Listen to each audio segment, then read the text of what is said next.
तो last class में हम लोग कहाँ फोर्स क्या देखे थे, वर्क एनर्जी देख लिए थे ना। ठीक है ठीक है।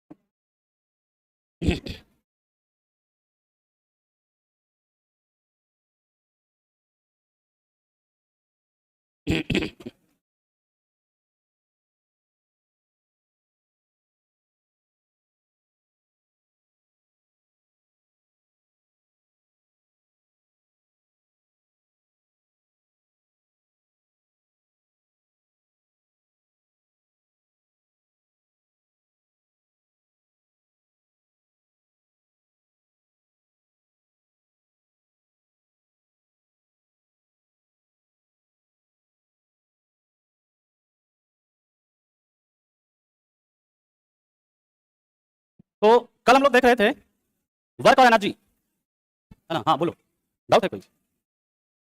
चलिए अब हम लोग बात करते हैं, क्या हुआ? अच्छा 1 मिनट बाकी है। अच्छा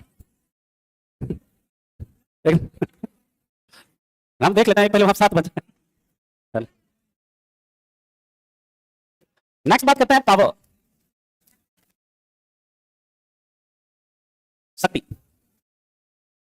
तो शक्ति का जो सूत्र होता है, शक्ति बराबर क्या होता है आपको पता है, कार्य करने के दर को क्या कहते हैं, शक्ति कहते हैं। तो यानी कि कार्य बटे क्या हो जाएगा, समय, वर्क अपन टाइम।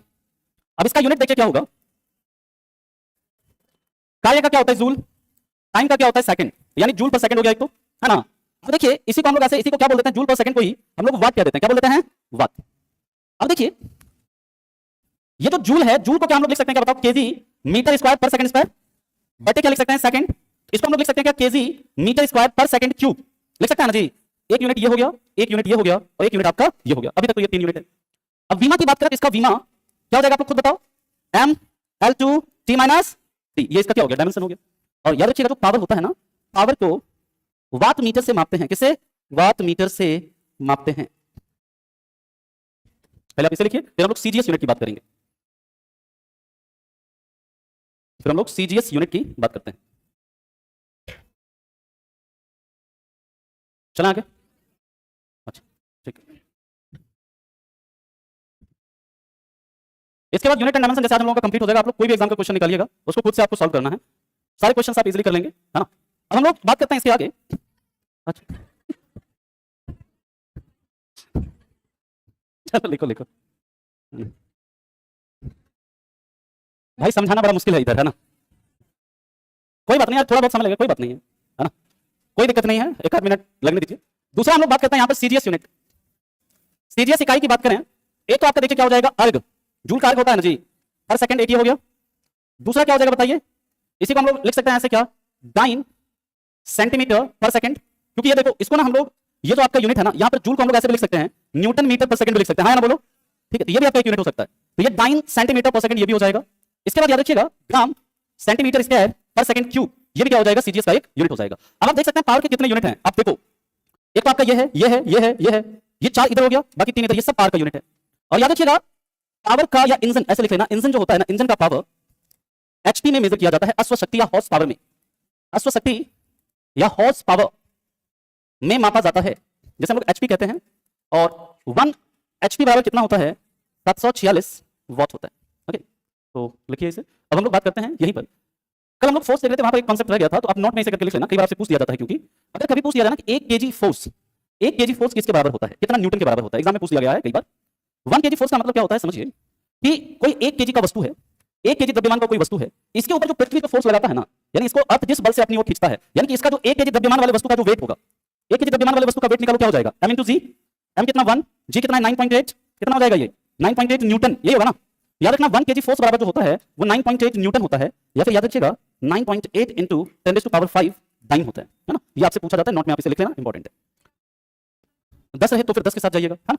अगर 9.8 नहीं है, 10 है तो 10 के साथ जाना है। ऐसे ऑप्शन में आपका 9.8 ही रहेगा इन 90% ऑफ केस।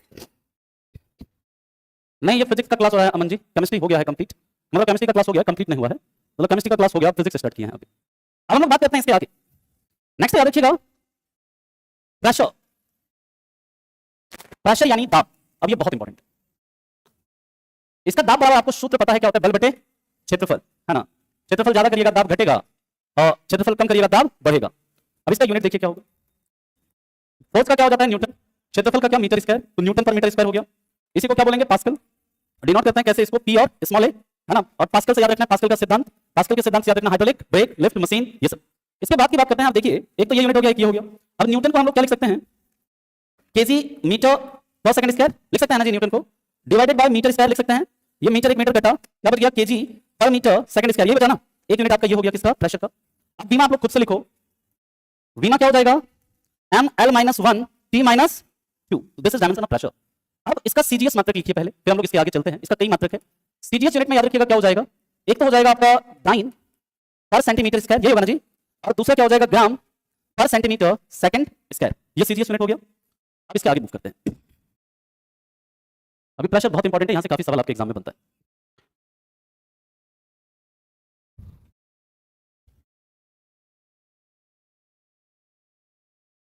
अब हम लोग बात करते हैं इसके आगे, चलें आगे, ठीक। याद रखिएगा कि एटमॉस्फेरिक प्रेशर को, या पहले ऐसे लिख लो, गैस का प्रेशर, गैस का दाब मैनोमीटर से मापा जाता है, गैस का दाब मैनोमीटर से मापा जाता है। एटमॉस्फेरिक प्रेशर को, एटमॉस्फेरिक प्रेशर को बैरोमीटर से मापा जाता है। इसके बाद याद रखना ब्लड प्रेशर को, ब्लड प्रेशर को यानी रक्तदाब को स्फेग्मोमैनोमीटर, स्फेग्मोमैनोमीटर से मापा जाता है। इसके बाद याद रखना बैरोमीटर का आविष्कार, बैरोमीटर का आविष्कार ई टॉर्सली ने किया, ये ई टॉर्सली ने किया। इसके बाद याद रखेंगे कि अगर बैरोमीटर में पारा अचानक से नीचे आए, अचानक से नीचे आए, तो यह आंधी तूफान का संकेत होता है, स्टॉर्म, या फिर इसे कह सकते हैं आंधी तूफान।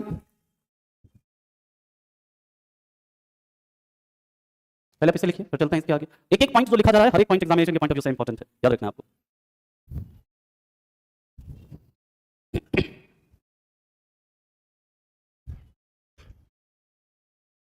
चलिए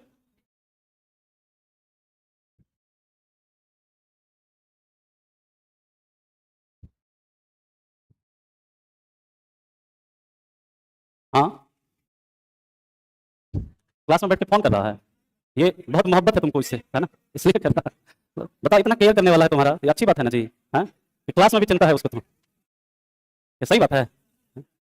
साइलेंट में डाल दो फोन, रख दो, क्या करोगे, हाँ? दिखने से तो बहुत सीधा लग रहा है तुम्हें, हाँ?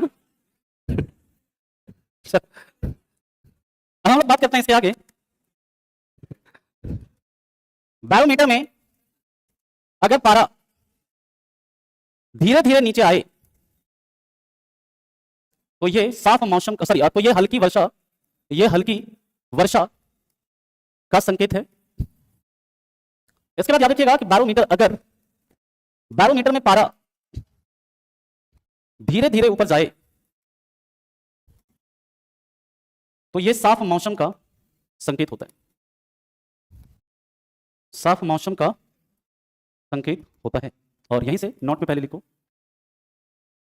विश्व मौसम विज्ञान संगठन, विश्व मौसम विज्ञान संगठन, world meteorological organisation, it is headquartered in Geneva. विश्व मौसम विज्ञान दिवस, याद रखिएगा ये 23 मार्च है। एंड भारत मौसम विज्ञान विभाग, इंपॉर्टेंट है, भारतीय मौसम विज्ञान विभाग, that is in new Delhi, इसे बोलते हैं इंडियन मेटीरियोलॉजिकल डिपार्टमेंट। ये कहां पर है, न्यू दिल्ली में। अब हम लोग चलते हैं इसके आगे, क्या हुआ, चलो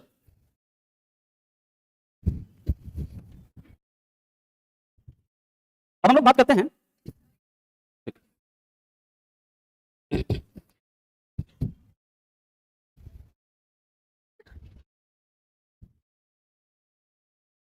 चला, नेक्स्ट याद रखिएगा, समुद्र के तल पर, समुद्र के तल पर जो एटमॉस्फेरिक प्रेशर होता है, वायुमंडलीय दाब होता है, वो कितना होता है, 1 एटीएम, 1 एटीएम होता है, समझिएगा अभी। और 1 एटीएम यानी एटीएम का मतलब एटमॉस्फेरिक प्रेशर, और 1 एटीएम बराबर कितना होता है, 1.013 बार, या फिर इसी को हम लोग बोलते हैं 1013 मिली बार। यानी ये जो बार है ना, बार भी एटमॉस्फेरिक प्रेशर को मेजर करने का एक मात्रक है, याद रखिएगा। बार भी वायुमंडलीय दाब को मापने का एक मात्रक है। अभी एक मात्रक और आएगा। एक बार बराबर कितना होता है? तो 1 bar is equal to 10⁵ pascal, है ना? या इसी को हम लोग बोल सकते हैं क्या? 100 किलो पास्कल। क्या बोल सकते हैं? 100 किलो पास्कल। एक ही चीज है। इसके बाद याद रखिएगा कि वायुमंडलीय दाब को मेजर करने का एक मात्रक टॉर भी है। वायुमंडलीय दाब को मापने का एक मात्रक टॉर है। ये टॉर क्या होता है अभी हम लोग समझते हैं। टॉर है एक्चुअली में जो आपका बैरोमीटर होता है ना, ध्यान से समझिएगा। इस बैरोमीटर के अंदर ये जो ट्यूब होता है जिसमें कि मरकरी आपका फिल होता है, समझिएगा ध्यान से।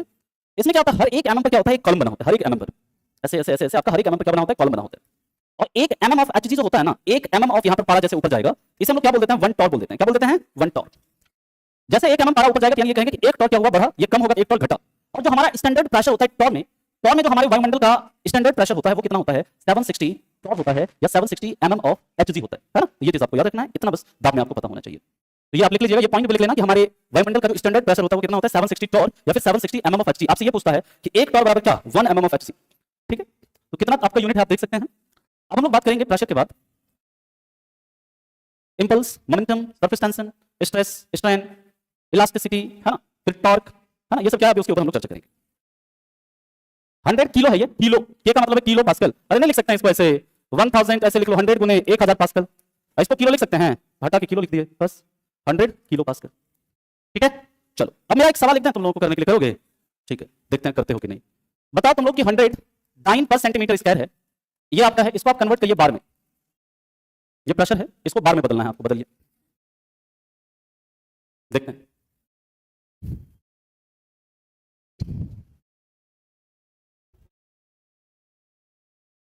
कुछ नहीं करना है आपको। देखो, डाइन को किस में कन्वर्ट करना है? केजी में, है ना? मतलब न्यूटन में कन्वर्ट कर लो, या फिर आप जिसमें भी आपको न्यूटन पर मीटर स्क्वायर में पहले कन्वर्ट करके आप इसे पास्कल में निकाल लो। और बाकी आपको पास्कल और बार के बीच में रिलेशन पता है ना, तो आप उसे बार में निकाल सकते हैं।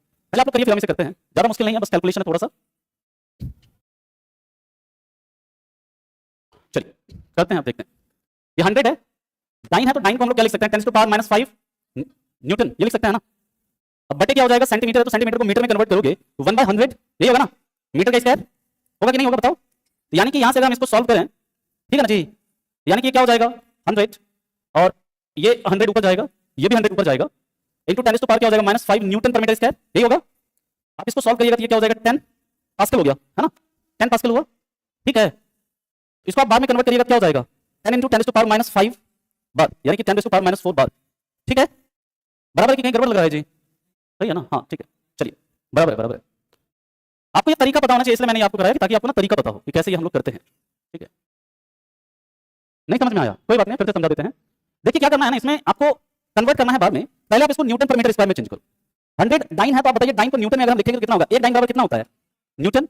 सेंटीमीटर को अगर हम मीटर में कन्वर्ट करेंगे, बताइए 1 सेंटीमीटर में कितना मीटर होगा? 100 मीटर। और 2 सेंटी इसका स्क्वायर है, तो इसको क्या कर देंगे? स्क्वायर कर देंगे, यानी क्या हो गया? 100। और ये वाला देखो नीचे वाला, ये जो है आपका ऊपर ही जाएगा ना जी, 2 को 100 ऊपर चला जाएगा, इंटू 10⁻5 है। अब क्या हो गया? न्यूटन पर मीटर स्क्वायर हो गया। ठीक है, तो इसको हम लोग लिखेंगे तो क्या हो जाएगा? ये टोटल आपका क्या हो जाएगा? 10 न्यूटन पर मीटर स्क्वायर आ गया, यानी ये कितना आ गया? 10 पास्कल आ गया, है ना? अब पास्कल को बार में बदलना है, तो आप जानते हैं एक बार बराबर कितना होता है? 10 पर पावर 5 पास्कल होता है। तो एक पास्कल बराबर कितना हो जाएगा? 10 पर पावर -5 बार, यानी हम इसको लिख सकते हैं ना 10 इंटू 10⁻5 बार। ये क्या हो जाएगा? 10⁻4 बार हो जाएगा। किसी को समझ में नहीं आया है तो पूछ सकते हैं आप फिर, है ना? मैं फिर से समझा दूंगा, लेकिन समझ में आना चाहिए। क्या हुआ? -4, ये देखो 10 है, 10 इंटू 10⁻5 है, यहाँ पावर 1, यहाँ -5, तो जोड़िएगा तो -4 हो जाएगा ना। ठीक है, अब हम लोग चलते हैं इसके आगे। नेक्स्ट है आपका मोमेंटम। क्या हुआ? एटमॉस्फेरिक प्रेशर का मतलब होता है, देखिए एक कॉलम ऑफ एयर, एक कॉलम ऑफ एयर का मतलब क्या? ये 1 है, ये 1 है ना? उसमें जितना एयर के द्वारा जो प्रेशर लगाया जाता है, 1 कॉलम ऑफ एयर जो है उस पर जो मतलब हवा के द्वारा जो दाब लगता है ना, उसी को हम लोग क्या बोलते हैं? एटमॉस्फेरिक प्रेशर बोलते हैं। ये जब हम लोग अभी जनरल प्रॉपर्टीज ऑफ मैटर में आएंगे, वहां पर इसके ऊपर डिटेल में चर्चा करेंगे। जब हमारा टॉपिक आएगा ना फिजिक्स में, पहला टॉपिक होगा, मतलब टॉपिक है पदार्थ के सामान्य गुण, वहां पर इसके ऊपर आएंगे। प्रेशर बहुत बड़ा टॉपिक है, ये तो सिर्फ यूनिट की बात की है हमने। ना प्रेशर का बॉइलिंग पॉइंट पर क्या इफेक्ट पड़ता है, मेल्टिंग पॉइंट पर क्या इफेक्ट पड़ता है, लिक्विड का क्या प्रेशर होता है, ये लगभग एक लेक्चर पूरा का पूरा प्रेशर में जाएगा सिर्फ आपका। तो यहाँ पर पूरा अभी हम लोग सिर्फ यूनिट की बात कर रहे हैं, कॉन्सेप्ट को बहुत डिटेल में डिस्कस करेंगे वहां पे क्या होता है। ऐसे प्रेशर की, एटमॉस्फेरिक प्रेशर की परिभाषा की बात करते याद रखिएगा, एक कॉलम ऑफ एयर पर जो हवा के द्वारा बल लगता है उसी को क्या बोलते हैं? एटमॉस्फेरिक प्रेशर कहते हैं। मोमेंटम जो होता है याद रखिएगा, यह वह भौतिक राशि है जो किसी भी पिंड के वेग का मान बताती है। कोई भी पिंड है ना, उसका वेलोसिटी क्या होगा ये बताता है मोमेंटम। इसे डिनोट करते हैं P से, और P इक्वल टू क्या होता है? m into v, यानी मास का यूनिट। अब देखिए इसका यूनिट अगर हम कैलकुलेट करें, इसका ऐसा यूनिट क्या हो जाएगा? मास का क्या होता है? केजी। वेलोसिटी का क्या होता है? मीटर पर सेकंड, यानी इसका यूनिट क्या हो गया? केजी मीटर पर सेकंड। v ना आप खुद ही बता दो क्या हो जाएगा? mlt-1। ठीक है, अब देखिए अगर हम इसका सीजीएस यूनिट देखें, सीजीएस यूनिट क्या हो जाएगा, ग्राम सेंटीमीटर पर सेकंड, ये होगा ना जी, ठीक है। अब देखिए एक आप लोग जानते हैं कि एक होता है जब कोई पिंड, अगर किसी पिंड का मास m है और उसकी वेलोसिटी अगर v है तो मोमेंटम क्या है m into v, लेकिन इस वेलोसिटी के कारण, उस गति के कारण उसमें क्या होती है, गतिज ऊर्जा होती है, एक काइनेटिक एनर्जी होता है जिसका फॉर्मूला क्या होता है, हाफ m v क्या है, ठीक है। अब आप ये बताओ कि अगर मैं ऊपर भी m से गुना कर दूं, नीचे भी m से गुना कर दूं, किसी को कोई आपत्ति, ऊपर भी m से गुना कर दिया, नीचे भी m से गुना कर दिया, कोई दिक्कत नहीं होना चाहिए आप लोगों को। क्या हम इसको ऐसे लिख सकते हैं, हाफ इंटू एम बी का स्क्वायर, और यहाँ पर नीचे m है 1/2m, इस m b को क्या p लिख सकते हैं, क्या हम बताइए, क्या हम इसे p स्क्वायर अपॉन 2m लिख दें, ये जो रिलेशन है याद रखिएगा, इंपॉर्टेंट है आपके लिए, kinetic energy is equal to p square upon 2m, this relation is very important. आपसे सवाल पूछेगा, जैसे क्वेश्चन पूछ लेगा कि अगर किसी पिंड का संवेग दुगुना होता है तो उसके गतिज ऊर्जा पर क्या प्रभाव पड़ेगा, बताओ, 4 गुना हो जाएगा। और अगर आपसे पूछ दे कि अगर किसी के काइनेटिक एनर्जी को 4 गुना बढ़ाते हैं तो उसके पट्टे मोमेंटम पर क्या प्रभाव पड़ेगा, 2 गुना हो जाएगा, है ना, ठीक है, √4 कर देंगे, ठीक है। इस तरह से आपका सवाल यहाँ से बनेगा, हालांकि सवाल न्यूमेरिकल कराएंगे आपको आगे जब इस पर्टिकुलर टॉपिक पर आएंगे। तो अब हम लोग चलते हैं मोमेंटम के बाद, अगला है इंपल्स। इंपल्स, इंपल्स को बोलते हैं हम लोग क्या, आवेग। और आवेग के डेफिनेशन की बात करें तो आवेग का मतलब होता है change in momentum is called impulse, यानी संवेग में परिवर्तन को क्या कहते हैं, आवेग कहते हैं, सिंपल। यानी कि मान लीजिए कोई पिंड है, आप ये समझो इसका मास है 10 केजी और इसका अभी वेलोसिटी है मान लीजिए 5 मीटर पर सेकंड, इसके ऊपर हमने कुछ फोर्स अप्लाई किया F, हमें पता नहीं है क्या फोर्स है ना, और इसका जो वेलोसिटी है ना ये 10 केजी से, मान लीजिए कि टाइम लगा यहाँ पर आपका 2 सेकंड, और 2 सेकंड में जो इसका वेलोसिटी हो गया वो 5 से कितना हो गया, मान लीजिए 10 मीटर पर सेकंड हो गया, समझ। तो यहाँ पर इसका जो मोमेंटम था वो कितना था बताओ, 50 केजी मीटर पर सेकंड, यहाँ पर जो मोमेंटम होगा क्या हो जाएगा, 100 केजी मीटर पर सेकंड। और इंपल्स जो होता है, इंपल्स क्या होता है, ये 100 - 50, 100 में से 50 घटा दीजिए, दैट इज 50 केजी मीटर पर सेकंड। यानी कि यहाँ पर देखो यूनिट जो है ये क्या है, ये है ना, समझते हैं। इसका जो फॉर्मूला होता है एक्चुअली में इंपल्स को निकालने का फॉर्मूला वो होता है impulse is equal to force गुने टाइम इंटरवल। यहाँ से मान लीजिए फोर्स, अगर आपको इसका मान निकालना है तो कैसे निकाल लोगे, F इज इक्वल टू क्या हो जाएगा, I अपॉन T, I कितना है 50, T कितना है 2, यानी कितना न्यूटन का बल लगा था, 25 न्यूटन का बल लगा था, ये फोर्स का मान है। इस तरह के न्यूमेरिकल भी बनता है, आगे कराएंगे, लेकिन अभी बस यहाँ पर ये समझिए आप कि I इज इक्वल टू क्या है, फोर्स इंटू टाइम इंटरवल, और फोर्स का यूनिट क्या होता है न्यूटन, टाइम का यूनिट क्या होता है सेकंड, एक यूनिट आपका हो गया न्यूटन सेकंड। अब न्यूटन को बताइए हम लोग क्या केजी मीटर पर सेकंड स्क्वायर लिख सकते हैं गुने सेकंड, ये सेकंड सेकंड कट गया तो क्या बचा हमारा, केजी मीटर पर सेकंड। अब बीमा बताइए क्या हो जाएगा, MLT-1। सीजीएस यूनिट अगर आपसे पूछे, सीजीएस यूनिट अगर आपसे पूछे, एक तो आपका हो जाएगा डाइन सेकंड, ये होगा ना जी, और दूसरा क्या हो जाएगा ग्राम सेंटीमीटर पर सेकंड। हम लोगों ने जब मोमेंटम पढ़ा तो मोमेंटम का भी देखा सेमी यूनिट है, सेमी डायमेंशन है नहीं, तो नोट में लिख लीजिएगा कि संवेग तथा आवेग का, संवेग तथा आवेग का, खूब पूछता है एग्जाम में सवाल ये, इकाई और विमा समान होता है, इकाई एवं विमा समान होता है, ठीक। चलिए अब इसके आगे मूव करते हैं।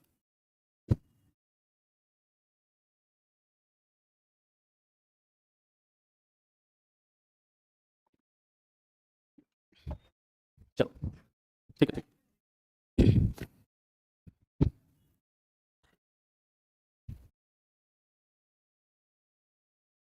हाँ, चेंज इन मोमेंटम होगा तो फोर्स को टाइम से मल्टीप्लाई क्यों करते हैं, देखिए इसके ऊपर मोशन टॉपिक में आएंगे, तो यहाँ पर अभी आपको समझना है, तो देखिए कैसे होता है। चेंज इन मोमेंटम जो होता है ना, I इज इक्वल टू क्या हो गया, MV माइनस MU होगा ना, ये फाइनल वेलोसिटी है, इनिशियल वेलोसिटी, ठीक है। और न्यूटन की गति का दूसरा नियम कहता है फोर्स जो होता है वो संवेग में परिवर्तन के दर के बराबर होता है, M। अब यहाँ पर ये जो है सेकंड लॉ जो कहता है कि चूंकि फोर्स जो होता है आपका किसके बराबर होता है, चेंज इन, मतलब जो मोमेंटम का जो मतलब उसमें संवेग में जो परिवर्तन का दर है इसके बराबर होता है। यहीं से आप लोग लिख सकते हैं कि I is equal to F into T लिख सकते हैं, तो फॉर्मूला यहाँ से आया। अब F is equal to M कहाँ से आता है, ये देखो, I इज इक्वल टू क्या, MV माइनस MU बटे T, यहाँ से M ले लीजिए, क्या आ जाएगा, V minus U upon T, ये किसका फॉर्मूला है, एक्सेलरेशन का, यही है ना एक्सेलरेशन, यहाँ से F is equal to M भी फॉर्मूला आता है। इसलिए कहते हैं कि न्यूटन की गति के दूसरे नियम से हमें बल का सूत्र प्राप्त होता है। कैसे प्राप्त हुआ आप देख सकते हैं यहाँ पे, हम लोग डिटेल में इसको डिस्कस करेंगे मोशन टॉपिक में, कल से हम लोगों का मोशन टॉपिक स्टार्ट हो जाएगा। अब हम लोग बात करते हैं इसके बाद, नेक्स्ट है इंपल्स हो गया, मोमेंटम हो गया, अगला है सरफेस टेंशन। सरफेस टेंशन या फिर जिसे कहते हैं पृष्ठ तनाव। तो सबसे पहले तो याद रखिएगा ये जो पृष्ठ तनाव है ना, क्या होता है पृष्ठ तनाव, तो कोई भी फ्लूइड, फ्लूइड यानी तरल, और तरल में क्या क्या आएगा, लिक्विड और गैस आएगा। सॉलिड जो है वो आपका फ्लूइड में नहीं आता है, क्योंकि सॉलिड के अंदर रिजिडिटी होता है, फ्लूइडिटी उसके अंदर नहीं पाया जाता। तो कोई भी फ्लूइड जो होता है ना, कोई भी तरल जो होता है, उसका एक प्रॉपर्टी होता है कि वो सबसे मतलब न्यूनतम एरिया को, एकदम कम से कम क्षेत्रफल को ऑक्युपाई करने का प्रयास करता है। ठीक है सर, ऐसा क्यों, क्या वजह होता है इसके पीछे, तो याद रखिएगा कोई भी पदार्थ, कोई भी तरल है ना, जैसे मान लीजिए कोई गैस है, तो उसका जो मॉलिक्यूल है, फॉर एग्जांपल वाटर, उनके मॉलिक्यूल के बीच में एक बल लगता है जिसे क्या बोलते हैं हम लोग, कोहेसिव फोर्स बोलते हैं। क्या बोलते हैं, कोहेसिव फोर्स, या फिर जैसे हम लोग बोलते हैं ससंजक बल। और इसी ससंजक बल के कारण ही क्या होता है, किसी भी पदार्थ के अंदर क्या होता है, किसी भी तरल के अंदर क्या होता है, पृष्ठ तनाव का गुण मिलता है। अगर आपसे पूछा जाए पृष्ठ तनाव के पीछे मूल वजह क्या है, तो उसके अणुओं के बीच लगने वाला ससंजक बल है, कोहेसिव फोर्स है। और सरफेस टेंशन के सूत्र की बात करें, इसका जो सूत्र होता है पृष्ठ तनाव का, बल बटे लंबाई, क्या होता है, बल बटे लंबाई। और बल का यूनिट आप लोग जानते हैं क्या होता है, न्यूटन, इसका यूनिट क्या होता है, मीटर, इसका जो एसआई यूनिट हो गया न्यूटन पर मीटर। अब देखिए इसी न्यूटन पर मीटर को हम लोग क्या लिख सकते हैं, केजी मीटर पर सेकंड स्क्वायर लिख सकते हैं ना जी, बटे मीटर, मीटर मीटर कट गया, क्या लिख सकते हैं, केजी पर सेकंड स्क्वायर। एक तो ये यूनिट हो गया, एक ये यूनिट हो गया। वीमा बताओ क्या हो जाएगा, MT - 2, L तो गायब है यहाँ पर। सीजीएस यूनिट अगर आपसे पूछे, सीजीएस यूनिट में क्या हो जाएगा, एक हो जाएगा डाइन पर सेंटीमीटर होगा ना, और दूसरा ग्राम पर सेकंड स्क्वायर, ठीक है, ये इसका सीजीएस यूनिट हो गया। और सरफेस टेंशन के बारे में याद रखिएगा, इसका एग्जांपल आपके एग्जाम में बहुत पूछता है कि नहाने के बाद बाल जो चिपक जाता है किसके कारण चिपक जाता है, सरफेस टेंशन के कारण चिपक जाता है। शेविंग ब्रश जो है उसको पानी से निकालने पर चिपक जाता है, पृष्ठ तनाव के कारण चिपक जाता है। पूछा जाता है कि जो पानी पर केरोसिन डालने पर मच्छर के लार्वा जो उसके छोटे छोटे अंडे होते हैं वो फंस के मर जाते हैं पृष्ठ तनाव के कारण। बारिश की बूंदें गोल क्यों होती है, पृष्ठ तनाव के कारण।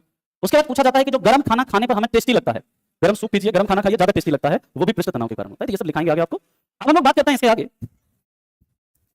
लिख लीजिए यहां तक, फिर इसके आगे चलते हैं। हो गया। अब हम लोग बात करते हैं स्ट्रेस। स्ट्रेस या फिर जिसे कहते हैं प्रतिबल।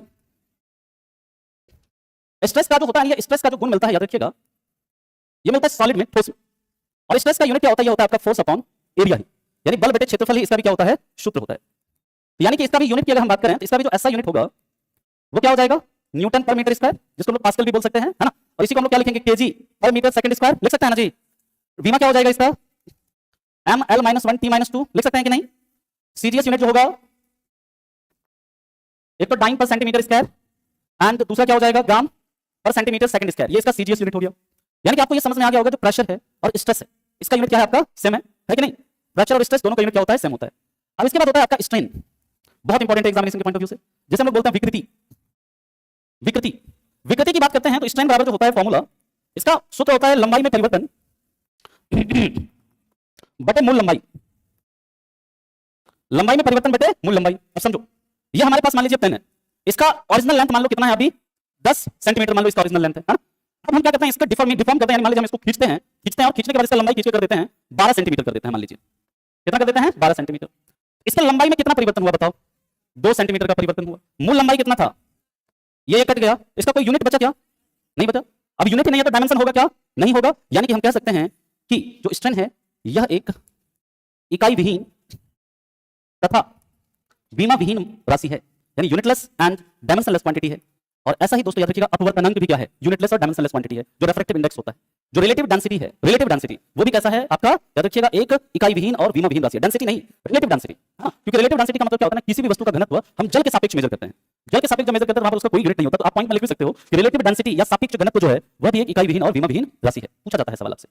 अब आते हैं इसके बाद इलास्टिसिटी, किसकी बात करेंगे, इलास्टिसिटी, प्रत्यास्थता, या जैसे यंग्स मॉडुलस ऑफ इलास्टिसिटी भी आप लिख सकते हैं। कल एक बच्चे ने पूछा भी था कि सर इसका क्या होता है, तो अभी बस इलास्टिसिटी लिखिए। इलास्टिसिटी की बात करते हैं तो इसे बोलते हैं प्रत्यास्थता। प्रत्यास्थता का जो सूत्र होता है वो होता है स्ट्रेस अपॉन क्या, स्ट्रेन, यानी प्रतिबल बटे क्या होती है, विकृता, विकृति, ये इसका सूत्र है। अब आप बताओ प्रतिबल का क्या यूनिट हो जाएगा, न्यूटन पर मीटर स्क्वायर। स्ट्रेन का कोई यूनिट नहीं है, यानी कि इसका जो यूनिट हो गया क्या हो गया, इलास्टिसिटी का न्यूटन पर मीटर स्क्वायर। इसका जो इसी को हम लोग लिख सकते हैं केजी पर मीटर सेकंड स्क्वायर। वीमा क्या हो जाएगा, वही ml-1 t-2, ये होगा ना जी। यानी कि आपको पता है प्रेशर का, स्ट्रेस का, इलास्टिसिटी का, इस तीनों का यूनिट और डायमेंशन क्या है, सेम है, हाँ? तो ये आपको याद रखना। सबसे ज्यादा इलास्टिक कौन होता है, सबसे ज्यादा इलास्टिसिटी स्टील की होती है, और सबसे कम इलास्टिसिटी किसकी होती है, रबर की, है ना। सबसे ज्यादा इलास्टिक जो होता है स्टील होता है। और स्टील में याद रखिएगा क्या क्या होता है, ये पूछ दिया जाता है आपसे, आयरन, निकल, क्रोमियम, कार्बन प्लस क्या होता है, मैग्नीज, इससे मिलकर स्टील आपका बना होता है। कार्बन हार्डनेस के लिए मिलाते हैं, जबकि क्रोमियम चमक प्रदान करने के लिए मिलाते हैं। स्टील जो साइन करता है ना, साइन करने के लिए उसमें क्रोमियम मिलाते हैं। हार्डनेस के लिए क्या मिलाते हैं, कार्बन मिलाते हैं। अब इलास्टिसिटी के बाद अगला जो हमारा है दैट इज टॉर्क। टॉर्क या फिर जैसे हम कहते हैं बल आघूर्ण। बल आघूर्ण का मतलब क्या होता है, torque is equal to, formula से होता है बल गुने त्रिज्या, है ना। जैसे ये मान लीजिए इसका अगर हमें इसे रोटेट करना है ना, तो इसको कितना जो फोर्स लगा रहा है, बाकी इसका जो रेडियस होगा वो क्या होगा, टॉर्क होगा। तो बल गुने क्या होता है, त्रिज्या होता है। F इंटू आर लिख सकते हैं, या F इंटू एल भी लिख देते हैं कई बार, F इंटू एल। तो यहाँ पर जो है फोर्स का यूनिट क्या होता है, न्यूटन, त्रिज्या जो हो जाएगा मीटर, तो न्यूटन मीटर हो गया। या फिर इसी को हम लोग क्या लिख सकते हैं, केजी मीटर स्क्वायर पर सेकंड स्क्वायर लिख सकते हैं ना जी। वीमा क्या हो जाएगा, ml-2 t-2, यानी कि टॉर्क का भी यूनिट जो है वर्क के यूनिट के बराबर है। वर्क का भी यही यूनिट था ना, न्यूटन मीटर या केजी मीटर स्क्वायर पर सेकंड स्क्वायर। तो नोट में लिख लेना, वर्क, एनर्जी, हीट तथा टॉर्क, टॉर्क यानी बल आघूर्ण का यूनिट और डायमेंशन सेम होता है, का यूनिट और डायमेंशन सेम होता है, यानी समान होता है। चलिए अब इसके आगे हम लोग मूव करते हैं, पहले आप इसे लिखो।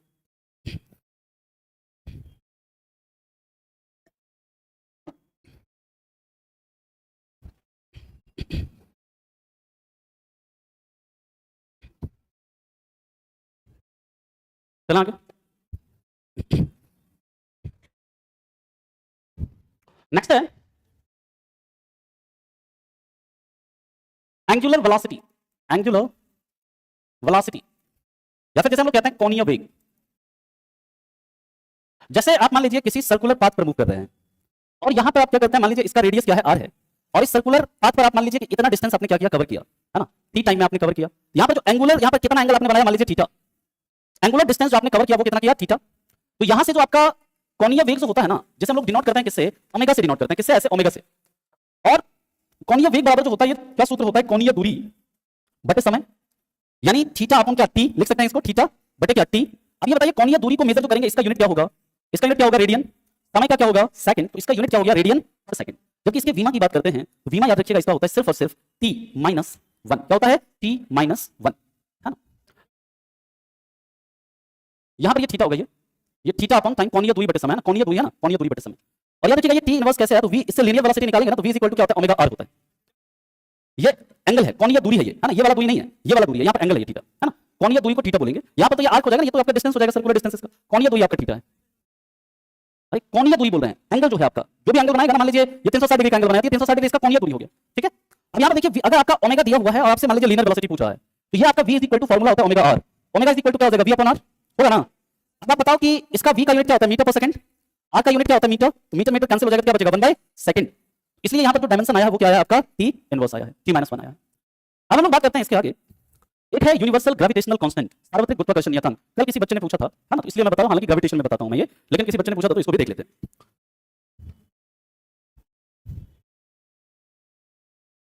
कहां से कितना क्वेश्चन आएगा, एक ही क्वेश्चन आएगा, ठीक है, लेकिन एक क्वेश्चन कहां से आएगा ये पता नहीं है ना। बाकी देखिए आप लोगों को इतना नहीं पढ़ना है तो हम सॉल्व भी कर सकते हैं इसको, ये आपकी इच्छा के ऊपर है ना। लेकिन मैं ये चाह रहा हूं कि आप लोग एक बार पढ़ो तो फिर दोबारा पढ़ने की जरूरत नहीं हो, है ना, हमें, ठीक है। तो इसके बाद की बात करते हैं, नेक्स्ट है सार्वत्रिक गुरुत्वाकर्षण नियतांक। सार्वत्रिक गुरुत्वाकर्षण नियतांक या फिर बोलते हैं इसे यूनिवर्सल ग्रेविटेशनल कांस्टेंट। इसका यूनिट याद नहीं रखना, कैसे आता है अभी आपको बताएंगे।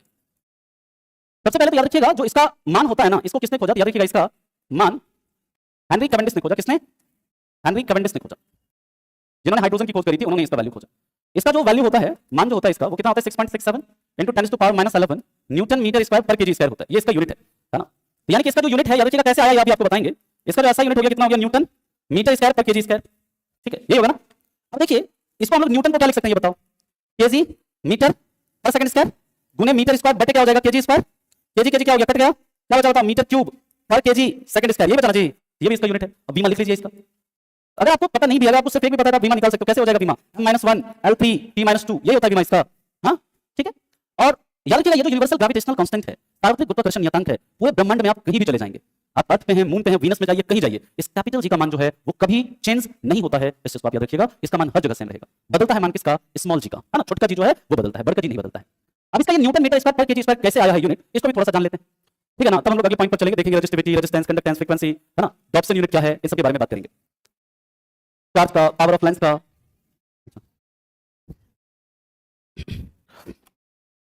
लिख लिया,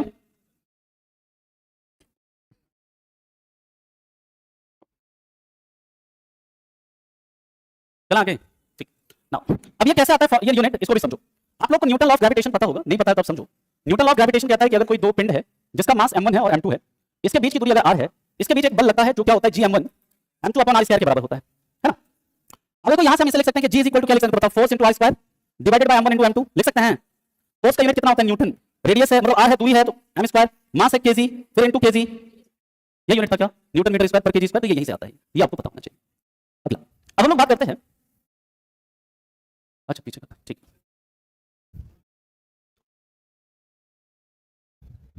चलिए अब हम लोग बात करते हैं, हो गया। नेक्स्ट है रेजिस्टेंस। अब इसका बस याद रखिएगा आप लोग, ये कैसे आता है नहीं आता ये सब हम लोग डिस्कस करेंगे आगे। रेजिस्टेंस का होता है ओम, डिनोट करते हैं ऐसे ओम से, इसको बोलते हैं प्रतिरोध, क्या बोलते हैं। इसके बाद याद रखिएगा कैपेसिटेंस, या फिर जिसे हम लोग बोलते हैं धारिता, इसका जो होता है वो होता है फैराड, जिसे डिनोट करते हैं कैपिटल एफ से, है ना। लेकिन इसको नॉर्मली मेजर किया जाता है माइक्रो फैराड में, है ना। जो बल्ब में जो देखते हैं कंडेंसर, जो सॉरी पंखा में जो कंडेंसर लगा होता है ना, बोलता है कंडेंसर खराब हो गया बदल दो, तो जो कंडेंसर होता है नॉर्मली देखिएगा 20 माइक्रो फैराड लिखा रहेगा उसमें, 40 माइक्रो फैराड उसमें लिखा होता है, तो नॉर्मली इसे माइक्रो फैराड में मेजर करते हैं। इसके बाद याद रखिएगा होता है इंडक्टेंस, इंडक्टेंस या फिर जैसे हम कहते हैं प्रेरकत्व, और इसका जो यूनिट होता है दैट इज हेनरी, हेनरी, और डिनोट करते हैं इसको कैसे, कैपिटल एच से। इसके बाद याद रखिएगा रेजिस्टिविटी, रजिस्टिविटी या फिर प्रतिरोधकता, इसका क्या होता है? ओम मीटर। क्या होता है? ओम मीटर, या फिर ऐसे लिख सकते हैं ओम मीटर। इसके बाद याद रखिएगा होता है कंडक्टेंस। क्या हुआ? कंडक्टेंस यानी चालक, चालक तक कंडक्टिविटी होता है ना। इसको बोलेंगे, इसका जो यूनिट होता है महो या ओम इनवर्स, या फिर इसी को बोलते हैं क्या? सीमेंस। क्या बोलते हैं? सीमेंस। ये सब कैसे आता है वो हम लोग इलेक्ट्रिसिटी पढ़ेंगे, बात करेंगे, अभी बस यहां पर लिख लीजिए। इसके बाद कंडक्टिविटी, या जिसे हम कहते हैं चालकता, इसका जो यूनिट होता है that is ohm inverse metre inverse, या फिर इसी को बोलेंगे महो पर मीटर, या फिर इसी को हम लोग लिख सकते हैं सीमेंस पर मीटर। नेक्स्ट याद रखिएगा अगला होता है डॉप्सन यूनिट। डॉप्सन यूनिट जो होता है ना, इसमें क्या मेजर करते हैं? इसमें याद रखिएगा थिकनेस मेजर किया जाता है। इसमें क्या मेजर करते हैं? थिकनेस। जो आप करते होंगे कि ओजोन परत की जो थिकनेस है, ओजोन परत की जो मोटाई है, वो किसमें? डॉप्सन यूनिट में मापते हैं। और ओजोन परत कहां मिलता है? समताप मंडल में, है ना। लिख लीजिएगा, ओजोन परत करता क्या है? हमारे हानिकारक पराबैंगनी किरणों से बचाता है। अगर हानिकारक पराबैंगनी किरण स्किन पर पड़ेगी तो क्या होगा? त्वचा कैंसर, है ना। और याद रखना कि सबसे पहले जो ओजोन होल का पता अंटार्कटिका में किसने लगाया था? बताइए। जो फॉरमैन, याद रखिएगा किसने? जो फॉरमैन ने लगाया था अंटार्कटिका में सबसे पहले ओजोन होल का पता। और याद रखिएगा इसमें थिकनेस को मापा जाता है, थिकनेस को मापा जाता है। और 1 डॉप्सन यूनिट बराबर कितना होता है? याद रखिएगा 1 डॉप्सन यूनिट बराबर होता है 0.01 mm, mm यानी मिलीमीटर, या फिर 100 डॉप्सन यूनिट बराबर लिख सकते हैं क्या? 1 mm। और ओजोन परत के क्षय से, ओजोन परत के क्षय के लिए कौन रिस्पांसिबल है? सीएफसी है, क्लोरोफ्लोरोकार्बन, ये सबसे ज्यादा उत्तरदायी होता है। और ओजोन परत का क्षय नहीं हो उसको रोकने के लिए एक प्रोटोकॉल साइन हुआ था, मॉन्ट्रियल प्रोटोकॉल, है ना। और वर्ल्ड ओजोन डे 16 सितंबर को मनाते हैं, ठीक है। अभी बिहार के अंदर ना आपका कई सारे रामसर साइट्स जुड़े हैं, है ना। तो तो रामसर कन्वेंशन से सवाल पूछा जा सकता है कि रामसर कन्वेंशन का संबंध किससे है? आर्द्रभूमि से है। और वर्ल्ड वेटलैंड डे भी याद रखिएगा 2 फरवरी को मनाते हैं, ठीक है। ये पूछा जा सकता है आपसे। अब हम लोग चलते हैं इसके आगे, पहले आप इसे लिखिए, हो गया, ठीक है। अब हम लोग क्लास अभी 8:30 तक है, क्या नहीं? क्लास 8:30 तक है ना। चलिए नेक्स्ट याद रखना, कोई फायदा नहीं है बोलने का, मैं कराऊंगा ही 8:30 तक, है ना। तो देखिए जिसको जाना है वो जा सकता है, कोई दिक्कत नहीं है ना। आवेश होता है, आवेश यानी चार्ज, इसका यूनिट होता है कूलॉम, है ना। इसके बाद याद रखिएगा विभवांतर यानी पोटेंशियल डिफरेंस, इसका जो यूनिट होता है क्या होता है? वोल्ट। इसके बाद याद रखिएगा आवृत्ति, या जैसे हम कहते हैं फ्रीक्वेंसी, इसका यूनिट होता है हर्ट्ज, या फिर जैसे हम लोग डिनोट करते हैं एच से। और इसका बीमा भी याद रख लीजिएगा क्योंकि बीमा इसका पूछ देता है, इसका बीमा होता है T-1, है ना। इसके बाद या हर्ट्ज या इसको सेकंड इनवर्स भी लिख सकते हो आप, सेकंड इनवर्स भी लिख सकते हैं। इसके बाद याद रखिएगा पावर ऑफ लेंस, लेंस की क्षमता, लेंस की क्षमता जो है इसको मेजर करते हैं डायोप्टर में। और डायोप्टर या फिर इसी को हम लोग मीटर इनवर्स भी लिख सकते हैं, है ना, मीटर इनवर्स। और अगर इसका बीमा पूछे तो याद रखिएगा L-1, L-1।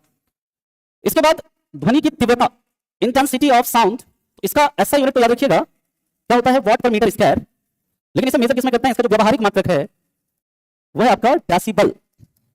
और याद रखिएगा यही से कि जो हमारा कान है, ईयर, ईयर की स्टडी को क्या बोलते हैं? ओटोलॉजी, ओटोलॉजी, OTO-लॉजी। और हमारे कान के लिए सबसे जो मतलब अच्छा कितने डेसिबल का साउंड होता है? 45 डेसिबल का साउंड होता है। ऐसा मैं नहीं कह रहा हूं, ऐसा WHO कहता है, वर्ल्ड हेल्थ ऑर्गेनाइजेशन, कि ह्यूमन ईयर के लिए सबसे अच्छा जो होता है वो 45 डेसिबल का साउंड होता है। अब हम लोग चलते हैं इसके आगे। अमित सिंह सर की क्लास यूट्यूब करना है, छुट्टी कीजिए सर जी। अच्छा 9 बजे से है। अब देखो एक लक्ष्मी है सर, आपसे स्टडी करके अच्छा मजा आ जाता है, ठीक है, ओके, ठीक है सर। केजीएस को ब्लॉक कीजिए, है ना। चलो नेक्स्ट हम लोग बात करते हैं इसके आगे। चाय पी लें, चाय अभी क्लास के बाद पियेंगे। चलो आगे पॉइंट पर चलते हैं हम लोग, समझिए। अब एक होता है, लिख लीजिएगा, द्रव के प्रवाह की दर, द्रव के प्रवाह की दर क्यूसेक में मापते हैं, क्यूसेक में मापते हैं। और 1 क्यूसेक बराबर क्या होता है? याद रखिएगा, इंपॉर्टेंट है। 1 क्यूसेक इज इक्वल टू होता है 1 क्यूबिक फीट, 1 क्यूबिक फीट पर सेकंड। एक तो आपसे ये पूछेगा कि 1 क्यूसेक का मतलब क्या होता है? तो 1 क्यूबिक फीट पर सेकंड होता है। और अगर आपसे लीटर में पूछते कि लीटर में कितना होता है, याद रखिएगा 28.3 लीटर पर सेकंड होता है, पर सेकंड, है ना। ये होता है 1 क्यूसेक बराबर। इंपॉर्टेंट है, एग्जाम में पूछा जा सकता है। मतलब कि अगर पूछा जाए ना कि जल का प्रवाह का दर 10 क्यूसेक है, ये अगर पूछा है कि किसी से पाइप से 10 क्यूसेक से के रेट से पानी आ रहा है, इसका मतलब यह है कि 1 सेकंड में कितना पानी आ रहा है? 283 लीटर पानी आ रहा है उससे। बात समझ में आ गया? अगर 1 क्यूसेक मतलब कि 1 सेकंड में उस पाइप से कितना पानी आ रहा है? 28.3 लीटर पानी आ रहा है। अरे बात समझ में? चलिए अब इसको मेजर किससे करते हैं? तो याद रखिएगा द्रव के प्रवाह को मेजर किया जाता है वेंचुरी मीटर, है ना। और ये वेंचुरी मीटर किस सिद्धांत पर काम करता है? बताओ। किस सिद्धांत पर? बर्नौली के सिद्धांत पर काम करता है, बर्नौली के सिद्धांत पर। अच्छा आप लोग ये बताइए अब कि जो इंपॉर्टेंट मेजरिंग डिवाइसेस हैं, महत्वपूर्ण जो मापने वाले यंत्र होते हैं, जैसे अल्टीमीटर, अमीटर, है ना, और भी एनेमोमीटर है, बैरोमीटर है, बोलोमीटर है, क्रिस्टोग्राफ है, उसका पीपीटी दे दूंगा तो चलेगा? लिख लेना आप लोग उससे, है ना, तो उसको लिखाने में बेवजह समय का ही बर्बाद करना है ना। अच्छा हाँ, वो तो याद भी करवा देंगे, चिंता मत करिए, लेकिन फिर भी एक पीपीटी में आपको दे देंगे कल, उसमें आप लोग मेमोराइज कर लेना। और इंपॉर्टेंट इन्वेंशन वगैरह की, जैसे लिफ्ट का आविष्कार किसने किया, रिवॉल्वर का आविष्कार किसने किया, डिफरेंट डिफरेंट इन्वेंशन है, वो भी आपको दे देंगे। एक्स्ट्रा क्लास ले लेंगे, हाँ पीपीटी दे देंगे, चलो कोई नहीं। तो यहाँ पे हमारा unit and dimension topic complete हो जाता है। अब हम लोग बात करते हैं मोशन। हल्ला करने से कुछ नहीं होगा, है ना। चलिए इनके आगे पे छोड़ दे रहे हैं।